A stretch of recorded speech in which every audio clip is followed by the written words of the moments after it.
மதியம் வணக்கம். வணக்கம். என்ன பண்ணுறீங்க? இங்கே பாருங்க, காளான் பிரியாணி. உடம்பு சரியில்லைன்னு சொன்னேன்லாம்.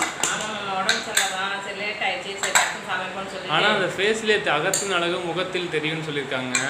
ஃபேஸே நல்லா வந்து தாமரப்பு மாதிரி மலர்ந்த சிரிப்போட பேசுவா. இன்னைக்கு டல்லாக இருக்கு, உடம்பு சரியில்லை நேற்று. அதனால இப்போ அதுக்கு காளான் பிரியாணியா? வேறு வழி இல்லை, டக்குன்னு ஒரு சோறு தாளிக்கலான்னு பார்த்தேன். கடைக்கு போனேன் காய் வாங்கலான்ட்டு. காளான் ஒரு பாக்கெட் இருந்துச்சு, வாங்கிட்டு வந்துட்டு காளானை பொறுத்த மட்டும் உப்பு மஞ்சத்தூள் போட்டு நல்லா கழுவிக்கணும் எப்போதுமே. இப்போ செய்முறை சொல்கிறேன். ஆமாம், கழுவிக்கிட்டு சுடு தண்ணியை வெதுன்னு வச்சு அரிஞ்சு அதில் போட்டு எடுத்து வச்சுக்கணும். வச்சுக்கிட்டு நெய் ஊற்றி பட்டை கிராம்பு சோம்பு இதெல்லாம் போட்டு தாளிச்சிட்டு இஞ்சி பூண்டு பேஸ்ட்டு பச்சை மிளகா புதினா மல்லி போட்டு நல்லா வதக்கிக்கிட்டு வெங்காய தக்காளி போட்டு வதக்கிட்டு இப்போ கழுவி வச்சுருக்க காளானையும் வதக்கிக்கிட்டு அப்புறமா ஊற வச்சிருக்க அரிசி கிண்டல் பண்ணாதீங்க.